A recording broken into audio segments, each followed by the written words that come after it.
Hello everyone, कैसे हैं आप लोग। उम्मीद करते हैं स्वस्थ होंगे, मस्त होंगे। इस वीडियो में हम बात करने वाले हैं बकरी और भेड़ से बनने वाले प्रश्नों के बारे में। पर बकरी के चैप्टर में ये ऊंट भाई साहब क्या कर रहे हैं और बड़े हो रहे हैं। चले इनकी खुशी का कारण क्या है ये भी हम पूछेंगे, लेकिन इस वीडियो में आगे क्या क्या जानेंगे वो जान लेते हैं। तो हम जानेंगे कि पिछले वर्षों में इवन 2025 में भी भेड़ और बकरी से कोई प्रश्न आया है या नहीं।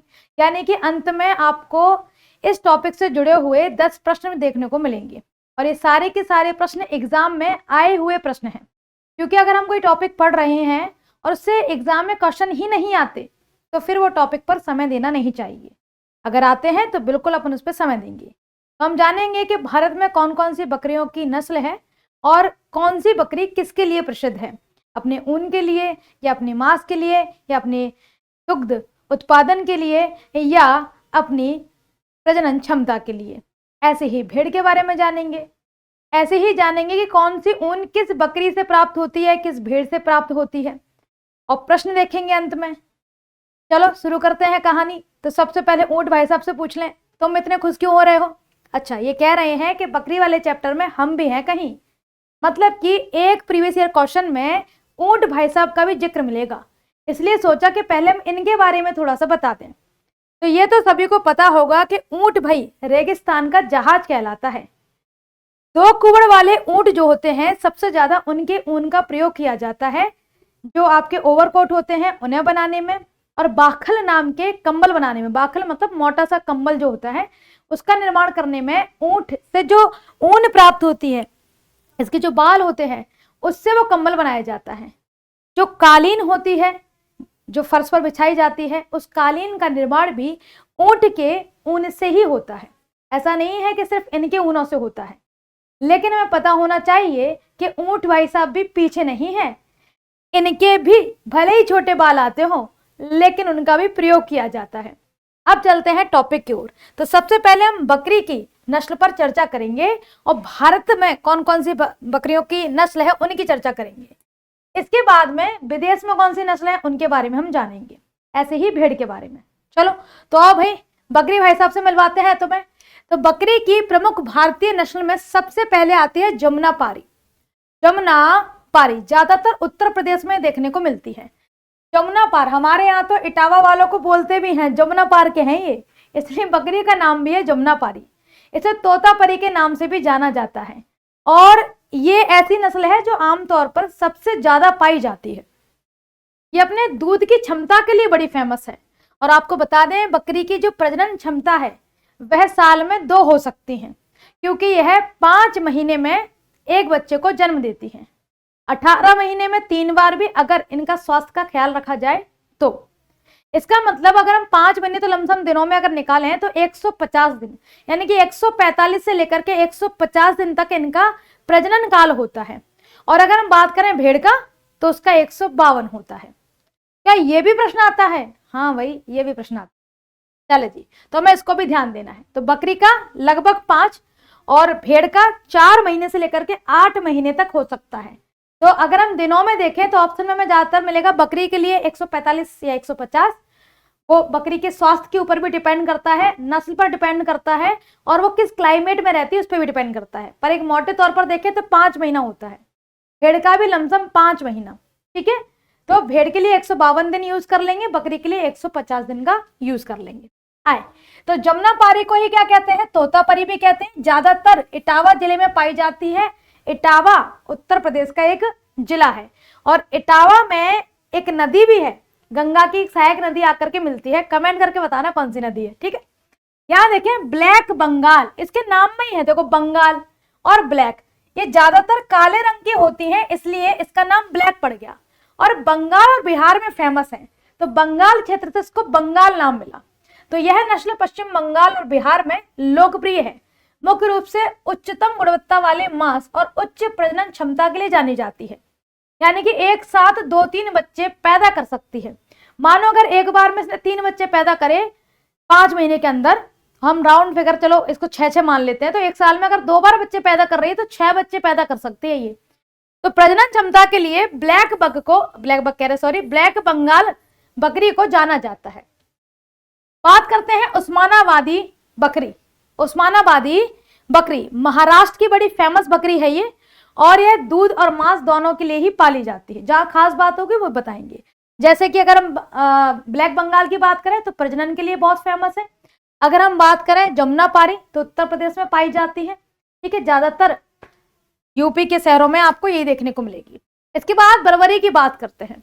बरबरी भी अपनी प्रजनन क्षमता के लिए जानी जाती है और सिरोही भी जानी जाती है। आओ देखें, बरबरी यह शहरी क्षेत्रों में पालन के लिए उपयुक्त है क्योंकि इसे कम जगह में पाला जा सकता है। इसके शरीर पर भूरे धब्बे होते हैं और यह दूध व मांस दोनों के लिए ही पाली जाती है। शहरी इसलिए क्योंकि शहर में इतनी जगह नहीं होती कि बड़े बड़े बकराशाला बनाए जाएं। बकराशाला उन स्थान को कहते हैं जहां बकरी रहती है और अपने बच्चों को जन्म देती है। ये शब्द याद रखना, बकराशाला भेड़ों के लिए भेड़शाला, गायों के लिए गौशाला और घोड़ों के लिए अस्तबल होता है। ठीक है, आए इसके बाद बीटल की बात करते हैं। पंजाब और हरियाणा के क्षेत्र में देखने को मिलती है। यह हाइट में जमुनापारी से छोटी होती हैं लेकिन होती जमुनापारी जैसी हैं। जमुनापारी में खास बात आपको मिलेगी, इनके कान बड़े बड़े से मिलेंगे और इनके भी मिलते हैं, लेकिन इनकी हाइट जमुनापारी के कंपेयर में कम होती है। लेकिन अब तो क्रॉस ब्रीडिंग होने लग गई है तो ऐसा नहीं होता। सिरोही की बात करें, सिरोही राजस्थान का एक जिला है और सिरोही जिले में ही जो बकरी पाई जाती है उसका नाम ही है सिरोही बकरी। तो राजस्थान की यह नस्ल मांस उत्पादन के लिए प्रसिद्ध है। यह गर्म जलवायु में आसानी से ढल जाती है और साल में 2 बार बच्चे दे सकती है, यानी कि यह भी अपने प्रजनन क्षमता के लिए जानी जाती हैं। तो सिरोही जिले में पाई जाती है ज्यादातर, इसलिए इसका नाम सिरोही पड़ गया। पर ऐसा नहीं सिर्फ सिरोही जिले में होंगी, ये राजस्थान के और जिले में भी पाई जाती है। आए भाई, ये 2 बड़ी क्यूट क्यूट से आपको बकरी दिख रही होंगी। बकरी तो लगी नहीं, भेड़ लग रही है। तो सबसे ऊपर वाली जो बकरी देख रहे हो इसको कहते हैं चंगथगी, चंगथगी या चंगठगी। पश्मीना बकरी भी कहते हैं। यह लद्दाख में प्रमुख रूप से पाई जाती है। इसके इतने बड़े बड़े बाल हैं इसलिए ताकि लद्दाख में जो सर्दी पड़ती है उससे से बचाव मिल सके। कुदरत भी कमाल की है ना, एकदम परफेक्ट चीजें बनाई हैं कि ठंडक में रहेगा जानवर तो बाल ज्यादा दे दो ताकि इसको सर्दी ना लगे। तो भाई लद्दाख में सर्दी से बचाव के लिए नेचर ने इनको ऐसे बड़े बड़े बाल दिए और इन्हीं बालों से बनती है पश्मीना शॉल, जिसे कश्मीरी शॉल भी कहते हैं कई लोग। पश्मीना शॉल बहुत महंगी शॉल आती है। तो पश्मीना शॉल से बड़े प्रश्न भी आते हैं। तो ऊन देने वाली 2 बड़ी फेमस नस्लें हैं क्योंकि इनके बाल बड़े बड़े हैं तो इसलिए ऊन मिल जाती है। जनरली बकरियों में ऐसे बाल नहीं होते कि ऊन बन जाए उससे, तो इसे पश्मीना या चंगथगी बकरी कहते हैं। लद्दाख के क्षेत्रों में पाई जाती है और इससे पश्मीना ऊन मिलती है जिससे पश्मीना शॉल बनाई जाती है। अंगोरा, यहाँ थोड़ा ध्यान देना, अंगोरा एक बकरी की प्रजाति है पर अंगोरा ऊन का नाम नहीं है।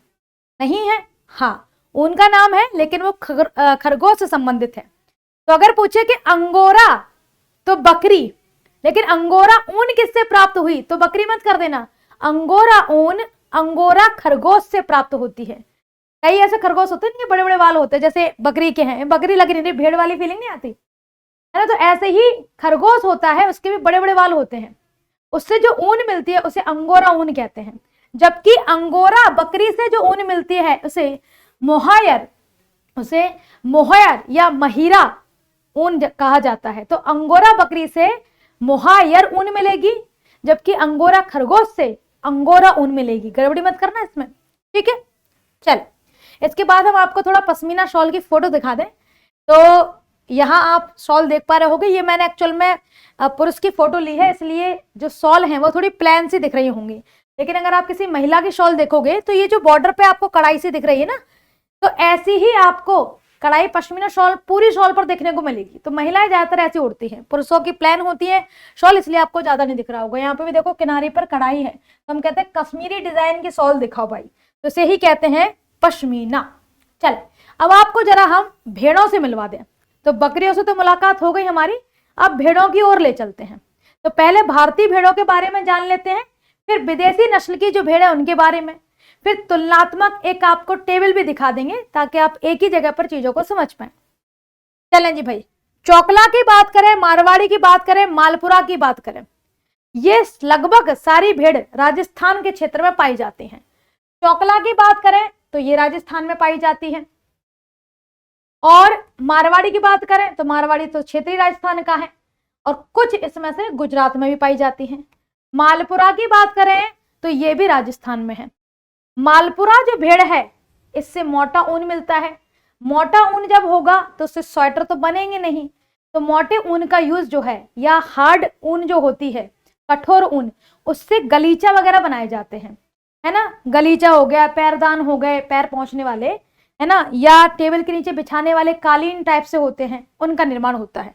तो जो मालपुरा है, मालपुरा, इससे मोटे ऊन प्राप्त होते हैं जो गलीचा बनाने हेतु प्रयोग किया जाता है।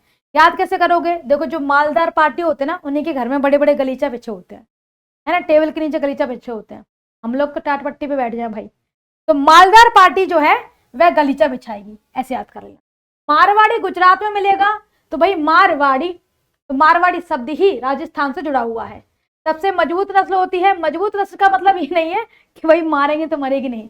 मजबूत मतलब किसी भी प्रकार की जलवायु में यह सरवाइव कर जाती है। चौकला की बात करें, चौकला ये भी राजस्थान की है और इसे भारत की मैरिनो भी कहते हैं। अभी मैरिनो बहन जी से भी मिलवाएंगे। मैरिनो अपने ऊन के लिए बहुत प्रसिद्ध है, एक विदेशी प्रजाति है ये, इसलिए भारत की मैरिनो किसको कहा जाता है? चौकला को। क्यों चौक गए ना कि भारत में भी मैरिनो है, तो चौकला मैरिनो कहलाती है भारत की। आए भाई, गद्दी की बात करें, यह एक पहाड़ी भेड़ है। यहाँ फोटोज लगाई गई हैं, कुछ कुछ आपको देखने में आ रही होंगी। तो वो जो फोटो देख रहे हो वो गद्दी की है। हिमाचल और जम्मू कश्मीर वाले क्षेत्र में देखने को मिलती है। जो लोई वगैरह बनती है ना, वो इन्हीं के ऊन से बनती है। मांड्या की बात करें, मांड्या ये कर्नाटक क्षेत्र में पाई जाती हैं और दक्षिण भारत की बहुत फेमस ब्रीड है ये। तो याद रखना, पांड्या नाटक मत कर, पांड्या नाटक मत कर। तो पांड्या से मांड्या याद हो जाएगा, नाटक से कर्नाटक हो जाएगा। तो पांड्या नाटक मत कर, तो कर्नाटक। और अपनी मांस उत्पादन के लिए प्रसिद्ध है। तो पांड्या नाटक मत कर, मुझे भी आज मटन खाना है, चिकन खाना है, ऐसे याद करने, खाना नहीं है, केवल याद करने के लिए। बात करते हैं नेल्लोर। नेल्लोर, एल्लोर, ये नाम सुनते ही समझ में आता है साउथ के नाम है। तो ये आंध्र प्रदेश वाले क्षेत्र में पाई जाती है और इसकी हाइट बहुत होती है। ये जो आप फोटो देख रहे हो नेल्लोर की है, तो इसके पैर भगवान ने अच्छे दिए। कॉम्प्लेन गर्ल है ये, है ना, बॉय भी हो सकता है। तो कॉम्प्लेन भेड़ है ये। तो इसकी लंबाई ज्यादा होती है, इसकी ऊन ज्यादा होती नहीं है। तो अब ऊन से तो कुछ बना नहीं सकते, इसलिए इसका मांस यूज करते हैं खाने के लिए। तो ये देखें, यह भारत की सबसे लंबी भेड़ है। यह ऊन नहीं देती, पर बाल होते हैं इसके शरीर पर, इसलिए इसे केवल मांस के तौर पर ही यूज किया जाता है। ज्यादा बाल है नहीं शरीर पर, तो ज्यादा इससे ऊन वून निकल नहीं पाती। तो नल्लौर, नल्लौर मांस के लिए प्रयोग होती है और लंबी है ये। चलो आगे आते हैं। अब आपको थोड़ा सा मिलवाते हैं विदेशी प्रजातियों से। तो मैरिनो स्पेन की है, जैसे कि चौकला, चौक गए ना, मैरिनो भारत में भी है ऐसा। तो मैरिनो स्पेन की एक प्रजाति है। यहां देखकर ही समझ में आ रहा होगा भाई साहब, मुंह नहीं दिख रहा, आंख नहीं दिख रही है, इतनी ऊन है, यानी कि बहुत ज्यादा मात्रा में ऊन देने वाली भेड़ होगी ये। तो देखें, यह मूलतः स्पेन की है। यह दुनिया की सबसे बेहतरीन ऊन देने वाली भेड़ है। एक भेड़ साल में 5 से 10 किलो तक ऊन दे सकती है। तो वो तो भाई साहब उनकी शकल सूरत से पता चल रहा है।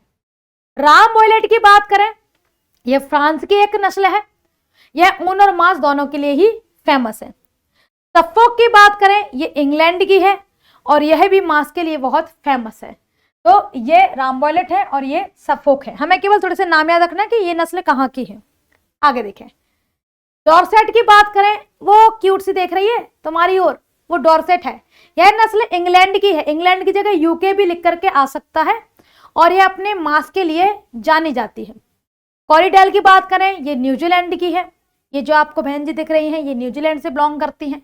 तो कॉरिडेल एक प्रजाति है जो न्यूजीलैंड की एक नस्ल है। यह ऊन और मांस दोनों के लिए ही फेमस है। विदेशी नस्लों को अगर अपन एक लाइन में देखें तो मैंने लिख दिया है, मैरिनो स्पेन में है, कॉरिडेल न्यूजीलैंड में है, सफोक यूके, यूके मतलब इंग्लैंड, डॉर्सेट यूके और राम वॉयलेट फ्रांस। तो मैंने एक लाइन में भी लिख दी है कि पूरी थ्योरी आपको ना पढ़नी पड़ी। और थोड़ा सा और आसान करने के लिए मैंने एक टेबल भी आपके लिए रखी है कि अगर हम तुलना करें भेड़ों की भारत और विदेशी में, तो हमें क्या चीजें याद करनी होंगी। तो अगर उत्तम ऊन की बात करें तो भारत में उत्तम ऊन चोकला देती है जो राजस्थान की भेड़ है, और मेरिनो ये स्पेन की है। यानी विदेश लेवल पे देखेंगे तो मेरिनो सबसे अच्छी ऊन देती है, और भारत में देखेंगे तो चोकला। सर्वश्रेष्ठ मांस के लिए देखें कि सबसे ज्यादा मांस कौन देता है, तो भारत में नेल्लोर है, नेल्लोर आंध्र प्रदेश, लंबी लंबी टांगे। और पांड्या तो बहुत नाटक करता है, मांस नहीं खिलाता है हमें, तो मांस ज्यादा देती है। सफोक और डॉर्सेट जो है ये विदेशी नस्ल है जो सबसे ज्यादा मांस के लिए प्रसिद्ध है। कठिन जलवायु की बात करें यानी कि स्ट्रॉन्ग, तो गद्दी ठंडे इलाकों में पाई जाती है, मारवाड़ी राजस्थान में पाई जाती है, यानी कि ठंडे इलाकों में ये सरवाइव कर जाती है और गर्म इलाकों में ये सरवाइव कर जाती है, इसलिए इन्हें मजबूत नस्ल की भेड़ कहा जाता है। और विदेशी में देखेंगे तो राम बॉलेट। ये तो हमने फटाफट से क्या देख लिए टॉपिक बकरी और भेड़ के, और थोड़ा सा ऊन के बारे में भी, और एक बात खरगोश के बारे में भी कि अंगोरा खरगोश जो है वह अंगोरा ऊन देता है। ठीक है, चलो अब चलते हैं PYQ की ओर। तो यहाँ जो आप प्रश्न देख रहे हैं ये सारे प्रश्न किसी ना किसी एग्जाम में पूछे गए हैं। अगर आपको ये चेक करना है तो सिंपल इस क्वेश्चन को उठा लेना है और एज इट इज गूगल पे चेप देना है, आपको ईयर के साथ ये क्वेश्चन देखने को मिल जाएगा। चलो देखिए पहला प्रश्न क्या है, निम्नलिखित में से कौन सा कथन सही है। पश्मीना शॉल बकरियों के बालों से बनता है, सही बात है, पश्मीना बकरी से बनता है, लद्दाख की बकरी। अंगोरा एक प्रकार की ऊन है जो खरगोश से प्राप्त होती है, सही बात है। ऊंट की ऊन कारपेट बनाने में यूज की जाती है, गलीचा वगैरह बनाने में, ये वाली बात भी सही है। पश्मीना ऊन खरगोश से प्राप्त होती है, ये वाली बात गलत है, यानी कि ये कथन सही नहीं है। तो ABC ये वाला कथन हमारा सही है। आए अगला प्रश्न देखें, निम्नलिखित में से किस प्रजाति के जोड़े से भारत में थोड़ी मात्रा में अच्छी क्वालिटी का ऊन मिलता है। यह सवाल पहले पूछा गया था। अच्छा ठीक है, एक्चुअल में यहां पे लिखा हुआ था प्रीवियस ईयर आस्क्ड क्वेश्चन और उसकी ईयर, तो ईयर तो हमने हटा दी पर हम ये इंग्लिश हटाना भूल गए तो हिंदी में लिखकर आ गया। चले, पश्मीना बकरियां और अंगोरा खरगोश, पश्मीना खरगोश और अंगोरा बकरियां, पश्मीना खरगोश और अंगोरा भेड़, पश्मीना बकरियां और अंगोरा भेड़। तो यहां पे देखें हमें देखना है कि कौन से अच्छी क्वालिटी की ऊन है। तो पश्मीना बकरियां ठीक है पर अंगोरा भेड़ नहीं है, अंगोरा ऊन खरगोश से मिलती है, तो यहां पर भी गलत हो गया, ये भी गलत हो गया, यहां पर भी गलत हो गया, ये भी गलत हो गया। ठीक है, तो अंगोरा बकरी से नहीं, पश्मीना बकरिया से मिलती है, यानी पश्मीना ऊन बकरी से मिलती है और अंगोरा ऊन खरगोश से मिलती है, ये वाला पॉइंट अपना सही होगा। अगला देखें, पश्मीना शॉल कहे जाने वाले बेहतरीन शॉल किस जानवर की अंदरूनी ऊन से बुना जाता है। तो हम पढ़कर आए थे यह चंगी थगी बकरी की ऊन से बनाया जाता है। भारत के किस इलाके की भेड़ या बकरी पश्मीना ऊन बनाती है, तो अभी पढ़ के आए थे लद्दाख वो क्षेत्र है। अगला देखें, कोई क्वेश्चन छूट तो नहीं गया। हाँ जी, निम्न में से कौन सी ऊन भेड़ से प्राप्त होती है। पश्मीना बकरी से, मोहायर अंगोरा बकरी से, और अंगोरा ऊन खरगोश से। मेरिनो बकरी का नाम, भेड़ का नाम है, मेरिनो जो ऊन है वह भेड़ से प्राप्त होती है। अगला देखें, मोहायर ऊन किससे प्राप्त होती है। भेड़ से, अंगोरा बकरी से, खरगोश से, ऊंट से। तो मोहायर अंगोरा बकरी से प्राप्त ऊन को कहा जाता है। निम्न में से सही युग्म कौन सा है। अंगोरा ऊन बकरी गलत, पश्मीना ऊन भेड़ गलत, मोहायर अंगोरा बकरी ये सही है, और मेरिनो बकरी गलत है। अंगोरा खरगोश होना चाहिए था, पश्मीना बकरी होना चाहिए था, मेरिनो भेड़ होना चाहिए था, इसलिए सारी गलत है, सी वाला सही है। अगला देखें, भेड़ की औसत गर्भधारण अवधि क्या है। प्रजनन समय सही नहीं, गर्भधारण समय सही है ना। तो गर्भधारण यानी कि कितने महीने तक गर्भधारण करते हैं, इंसानों में 9 महीने होता है, तो इसमें कितना होता है। तो हमने कहा था 152 दिन भेड़ के लिए याद करना और 145 से 150 दिन बकरी के लिए याद करना। और ये बिहार जीविका में पूछा भी गया है, देखो 21 नवंबर 2025 में आया मॉर्निंग शिफ्ट में, ठीक है 2025 में। चलो इसकी तो ईयर डली रह गई तो आपको पता चल गया, वरना जनरली मैं ईयर हटा देती हूँ। तो ये क्वेश्चन रिपीट हो गया है मेरे ख्याल से। हाँ जी चलो कोई बात नहीं, तो 9 पे आ जाते हैं। मेरिनो ऊन किस पशु से प्राप्त होती है। बकरी से, ऊंट से, भेड़ से, खरगोश से। तो मेरिनो भेड़ है, ये क्या है, चोकला मेरिनो कहलाती है ना भारत की। चले अंगोरा ऊन किस पशु से मिलती है? ये आपका होमवर्क है, क्योंकि आ गया सफेद रंग, है ना। तो सफेद रंग मतलब आपके लिए ये प्रश्न है। तो कमेंट करके बताना कि जो अंगोरा ऊन है वह किस पशु से प्राप्त होती है, और इसके आगे आप कौन सा टॉपिक देखना चाहते हो कमेंट करके वो भी बताना, तो हम उस पर भी वीडियो बना करके उपलब्ध कराएंगे। मेरे साथ जुड़े रहने के लिए बहुत बहुत धन्यवाद।